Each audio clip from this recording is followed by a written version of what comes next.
morning, everyone. Good morning. I hope that you are having a good morning so far, or good afternoon.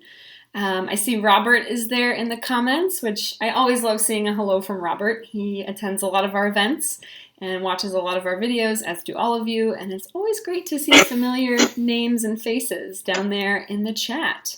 So welcome to today's show and tell, and I just want to give you a little rundown on what Show and Tell Live is, because we've been doing these every other week. So if this is the first time that you've joined us for Show and Tell, basically Show and Tell Live is an opportunity for us to talk one-on-one with our students, so our community members, the people that are involved in our community, that are making art every day, and that are sharing their creative journeys with us. So it's the best part of my job, is being able to talk to students and interact with all of you. And I just love introducing you all to other members of your community. And I think it's a great opportunity for these members to tell their own stories. So today we're going to be chatting with Sarah Hovey, and she's actually from Victoria, Canada. And Sarah's a full-time craniosacral therapist, and I wanted to talk to her today about a really interesting concept, an idea that she's had recently, for having her own art retreat. And the reason that I wanted to bring Sarah on today is that I love when students make art fit into their daily lives. So we have a lot of students that maybe are retired or are full-time artists and have a lot of time during the day to make art and find inspiration. But we also have a huge sort of community of students that are, working full-time jobs, they have families, and they have all sorts of obligations throughout the day. And these members still find a way to fit creativity in. And I wanted to talk to Sarah today about her DIY artist retreat, because I think it's an amazing idea that a lot of us could use and sort of adapt to our lifestyles. So, it might be that we don't have the time or the money to go to Greece for a week and learn how to watercolor, but there's things that we can do on our own to kind of stoke that creative fire. And I want Sarah to talk to us today about what she does for herself. And I just want to I see some more hellos in the comments. We've got Molly, who is writing emails with one eye and watching with the other eye. Molly, I hope you don't start typing what we're saying, because I do that often. We've got Marjan, we have Dina, and it's great. And we also have, Karen is another Canadian who's saying hello to a fellow Canadian, which is awesome. So I'm going to bring Sarah on right now. She's been kind of hanging out in the background. And you should see her here shortly. I'm going to do some camera swaps. Hold on one second. And I think you all should see Sarah now. So Sarah, thank you. You are visible. Thanks for joining us. How's it going? Oh, excellent. Yeah, excellent. It's a beautiful, cool day here on the coast, which is perfect. Yes, because you're in Canada. So tell us just a little bit about yourself to start off. So where you are right now. And what do you do for a living? I live in Victoria, which is on the west coast of British Columbia in Canada. So we're actually the southernmost western point in Canada. Got it. We're on the southern tip of Vancouver Island, which is off the coast. Yes. And we actually dip down below the 49th parallel. Oh, wow. The U.S. So I when I go down to the water, I live a block from the ocean. I look across the water to Washington State. Oh wow! So, I can't believe you can basically see that from where you are. You are out there. Right there. So we get lots and lots of Americans that come up here because it's such a beautiful place. Yes. This is paradise, actually. Yes. I live in paradise. Oh, it's great. Yeah, and having grown up in the snow and the cold in the wintertime in Eastern Canada, this is like, why would I live anywhere else? Right, that's your escape. It seems like you found the right spot. Yeah. That's great. Yes. Yeah, so I'm a craniosacral therapist, and I've been in private practice since 1986, so a long time. So I have my own office, and I work full-time at the moment, though I'm sort of thinking about retiring, but I love my work, so may not do that ever, actually. And that's good to hear. I mean, if you love your work, it doesn't feel like work, so that's fantastic.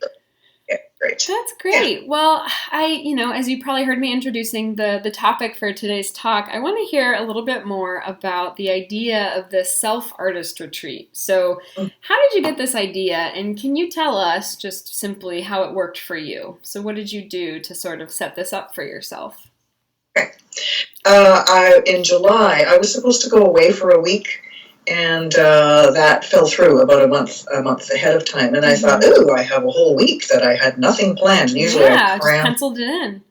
Yeah, and I thought, well, what do I want to do? And I thought, I'd like to have an art retreat where I just have the whole week with nothing specific planned, because I had nothing planned in there because I wasn't supposed to be here. Right, you left it open. Yeah. So I went online and I sort of looked up, self-directed retreats and found a few resources. Most of them were about writing, actually. Right. And I sort of cobbled it together. So I had the week. So I'll just sort of give sort of some guidelines. I wrote a little article. Yeah, definitely. I'd love to hear it. Yes, and so my suggestions. These are sort of suggestions about how to do this. And one is to set the dates. Like, find a space of time. If it's half a day, I did a half day one on my birthday a couple of weeks ago, and Yes. this was a full week. So it could be anything. It could be an evening. But the first thing is just to set the dates really firmly and don't let anything else encroach in it. It's like, okay, Right. this time set aside. It's like, no, I'm not going to go have lunch with you. No, I'm not going You're over just here to do leaving this. it blocked off. Yes. Just block off the time and be really firm. And then make a list of the kinds of things that you want to do. So I thought, well, what do I want to do? And I thought, I really want to focus on urban sketching, just to see. So I've got, I've signed up for like 6 of the courses on Sketchbook Skool, of course. So I've got that, and I've got tons of help. I've got too many support, all of that. And then think about, what fills my creative well. What do I really, really love to do? And make a list of, like, these are the things that I'd like to do. And, I thought, did I want to travel? Did I want to, drive up island or go to one of the Gulf Islands or something, or what? So I thought about that, and I made some plans, and most of them I didn't do, actually. I stayed really close to home. I did a couple of drives, but I stayed where I live is so gorgeous. So yeah, you've got plenty to work with there. I had plenty of that, and I, because I'm a therapist, right? I thought about, how do I want to feel during this retreat? I like that approach. Yeah. Is this one, and how do I want to feel at the end of the retreat? Right. And thinking about things like, is this supposed to be the questions I wrote? Is this supposed to be relaxing? Yes, it's supposed to be relaxing. That's a good question. Is it supposed to be productive? Not really. I'm not really looking at it. It's like, I'm going to have a whole pile of finished pictures by the end of this. Right, objectives. Yeah. Yes, it's supposed to be fun. Spacious, adventurous, yeah. Creative, absolutely. So I just sort of wrote that stuff down, and I did some colored things around that. And then I thought about, what would I like for resources? What would I like to use for resources? And I've got all the sketchbook stuff and, YouTube up the wazoo here. Yes, you can just so many go things crazy to with inspire. YouTube. Yeah. And I typically find it hard to spend consistent time with art. I get distracted by things, or I have something else to do instead. You just lose track. Yeah. And what I was really hoping is that whatever the outcome was, that at the end of the week, I would have spent substantial time, and that something may shift in terms of just being able to sit and do art. Yes. And, so clicking for you. Yeah.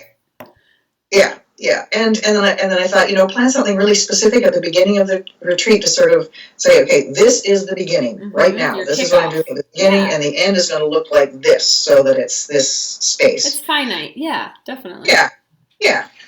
And I did that. I can't remember what I did for the first night, but what I did. So in terms of the outcome, so I started on a Sunday, so most of the week was kind of like, trying to sit down and not, and going out with my sketchbook and doing a little bit.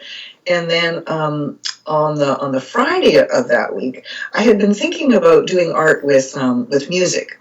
Oh, cool. But when I tried that, it totally didn't work, because it was like, the music is somebody else's creative thing. Right. And I needed my own creative thing to be happening, so the music was distracting. It kind of took me out of my, which was, and then I thought, I could listen to podcasts. which Oh, I had yes. never done. I didn't actually even know how to find podcasts, but I came across the Shut Your Monkey one that Danny was Yes, doing, Danny's old one. Yeah. and then the Art for All. There's Mm-hmm. 15 of those. And so I had them on my iPad, which we're using. I had them on my iPad on the table, and I sort of listened with half my brain to the podcast, Right. which kind of took care of the monkey mind, which needed And then something to do. chatter. So I sort of Yep. thinking about this, and they were interesting interviews and stuff. And I did I did 5 paintings that day. Oh, that's So fantastic. So that got you in the zone really to just, yeah, focus but not be distracted. yeah. Yeah, and you were able to work with it if, you had this idea like using music and it'll be so therapeutic and then it ended up not working, but you were Not working flexible. at all. No, So, yeah, and you left yeah, yourself open to that, which I think is fantastic. yeah. Yeah. So you have two of the pictures, the two kelp pictures. These are the ones that I Yes. did that day. And this was Yeah. just, because I spent a bunch of time standing in the ocean, and there's all this kelp all over the place. So I Yes. came home and I did these two. So there was the green one, Yep, I've got the green one up and then the blue one up, and hopefully you the all blue can one. see Yeah. these. Yeah. And I had so much fun, especially with the blue one. I love watercolor. It's so much Mm-hmm. fun. It's really So I was, soothing. yeah, Yeah. yeah. So I was using ultramarine blue and phthalo blue and indigo. I love the indigo. Yes, So it's really I do some juicy. and then I drop in bits of the other color, and I was having so much fun with that. It was just totally delightful. So it was like it kind of gave me a way to do the art when I Mm-hmm. was really struggling with not being able to sit down at the table. Yeah, yeah. So, and you said this was kelp, right? So you were picking an object because you live on the coast. That's just a common, normal Yeah, thing that you maybe see every yeah, day or don't think about. yeah, So, I mean, I just love the fact that you were able to sort of tune into a part of your environment that maybe you don't focus on that often. I think yeah, that's really yeah. great. That's Yeah, and awesome. it's also not accurate because a few days later I was down at the beach and I thought, oh, all those things actually don't come off the head of the kelp. It's the other way around. But I thought, oh well, It doesn't artistic. matter. Yeah, Yeah, that's great. yeah, That's an awesome little yeah. exploration. I love it. And I wanted to show you mentioned earlier the picture of you on your birthday with a friend. You did a half day. And I'm Hmm. showing this image right now because you're both holding Yeah, your creations. And I love that you mentioned this because you said it was a half day, so it was a yeah. shorter commitment. And I think for some people, maybe even just getting away from work and from their families for just a couple hours can Hmm. make all the difference, right? So did you just Yeah. set up kind of your own little outing for that day? Well, and it's great because we've known each other for over 40 years, and she's Mm-hmm. 2 weeks older than me. So we usually do Oh, something for our joint birthday. birthdays. Yeah, And I live in an apartment, but she has a house with a yard. So I said, let's get nice. together, and she had like a tent awning, and we set up some tables Oh, and that sounds brought delightful. our acrylics over. And I Yeah. started with art with acrylics a long time ago, like Okay. 4 years ago or something, and then I discovered watercolor and fell in love and haven't done much. Yeah. And it was so much fun to do that because I brought all my stuff and my palette knives and one of the things that happened for me with the first one, which I will show you here, Yeah. I brought this with me for my little show and Oh tell. yeah. Is that acrylic paint you said? Yeah, this is Yeah. acrylic with the palette knife, and one of the things that I was thinking is that actually it goes this way. Who can tell, right? This is Right. We're not going to call you out on that. because in watercolor you don't use white because the page is the white. Right. And You leave that. I had a big tube of titanium white, so I was globbing that all over the place. And I thought, okay, what other colors do I want? And it was so much fun just to, Just to the play. tactile thing about acrylics Mm-hmm. and all of that. And I did 3 pictures. So the one that you're showing with my friend Bisha Mm-hmm. was the third one, which I ended up overworking, so it turned into be not very great. Oh, And but you had fun, right? And it was like a yeah, really good that's what happens. experience. So. Yeah, but what I love about that picture is that you can see how completely different our art is. Mm-hmm. I mean, she Yeah. did layers and layers and layers, scrubbing and painting and scrubbing and painting, and she ended up with what she did, and I was just sort of dabbing away. Yeah. And it's so nice to do art with other people. Yes, that's huge. Because she's a totally different person than me, and we Yeah. both had a wonderful time, and we both ended up with something that we loved. Yeah, and I mean, too, like you said, very different processes and different outcomes, which it's always fun to see. Yeah, and it was just an afternoon. It was like I brought lunch, we had some lunch, and then we Yeah. painted around about 4:30, and then I went home. Yeah, and that would be Yeah, totally doable for someone that maybe has a really packed schedule or can't get away.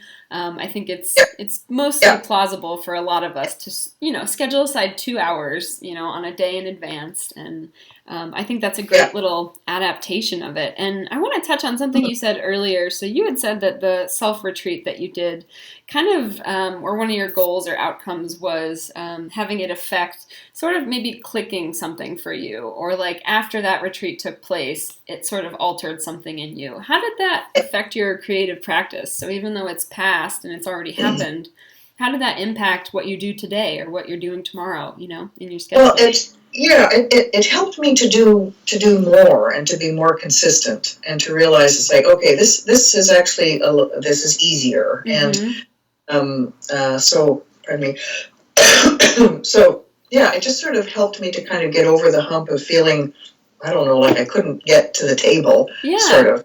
So it's like, okay, at the very least, even if I'm tired, I can put on a podcast and I can just sit there with the stuff and right. play around, And make you it know. happen. And I love that. Yeah, so it's Yeah, yeah, that's made me more fantastic. consistent. Yeah, Yeah, yeah, consistency is key, obviously, and a lot of people in our community point that out about their creative habits. And I loved when Sarah and I were talking earlier before we signed on with you all. She was showing me just what she keeps at her desk, and this is her office where she works.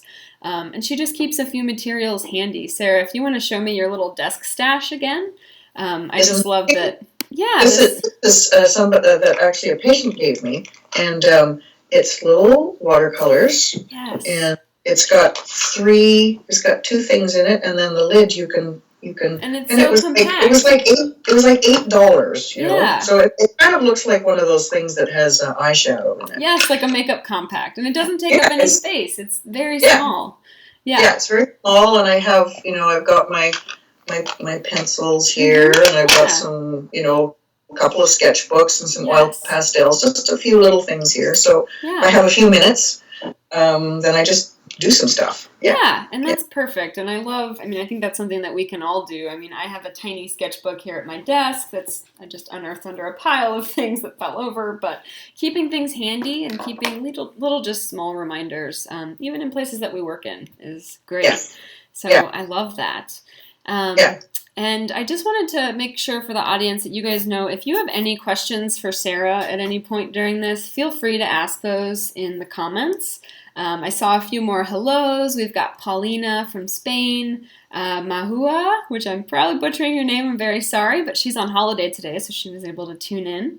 And it's great to see everyone. So if anyone has questions, please feel free to drop those in. So, Sarah, my question for you now is how might someone else plan something like this? Like, what would you recommend for getting started with something like this idea? Yeah. Well, for me, it was looking far enough ahead to Mm-hmm. find a space that didn't have anything in It was it. tiny, right? Like, Yes. I looked at my appointment book and said, okay, I'm not doing anything on Saturday. Right. Oh, I have to do a couple of things. Let's just take the afternoon. So finding Mm-hmm. finding a time, and however it is that people apportion their time. I have a paper appointment book. I'm Right. still not interested in doing it on my phone. Right. I think I keep a paper schedule too, like an agenda. You're not alone. Yeah, yeah. So I sort of look ahead. It's like, okay, here's a space with nothing in it. Then you look around. Is there something else there that's Mm-hmm. going to actually encroach on Creep this? in. Yeah. You know, company Yes. coming, or a report that's due, or whatever it might happen to be. Yeah. Like, this is a spot, and then you just block it off. You Yeah. absolutely. The first thing is just block off the time Is and the don't let time. anything encroach on it. Yes. And then think about what you want to do. What you want to do in that time, and make a list. I make lists. I'm a list person. Yeah, I think a lot of I think people in a our lot of women audience are. are. Yes. Yeah, and make a list about what do I want to do. For me, it was better to have one focus rather Mm-hmm. than it's like, oh, I want to explore a whole pile of different things. Right, Then you nothing. narrowed it down a little bit. Yeah, Yeah, definitely. yeah, and then just plan for it. And if you need to leave the house to do that, because sometimes you need to leave the house. Mm-hmm. Doesn't matter if you live alone, which I do. Sometimes I need to Right. leave the house too. Yeah. And then figure out a place that you're going to go. And you it's know, so and easy to get distracted by our homes. I mean, I see plants that need watering. I see something that's dirty or something that needs fixed. And I'm like, like you're not going to get in the creative mindset if you're sitting around looking at things that need to hmm, be done. yeah, I want to do my banking, right? No, Yes, no, right? Yeah. So even a change of scenery, I think, is great. And I just love how you mentioned earlier that, like, you were staying close to home because you live in such a beautiful place. But even for those of us that live in areas that maybe don't excite us, or I think that this opportunity could give you a way to look at it with fresh eyes. So, I think about the coffee shop I usually go to work in. What if I went there yeah, without a computer and just had a latte and my sketchbook? yeah, Like, change of scenery, and it might make yeah. you appreciate, the stuff that you see every day. So I Yeah, think well, that's and another interesting thing about that, I've just recently acquired a mentor through the Sketchbook Skool, yes, the which is mentorship fun. program.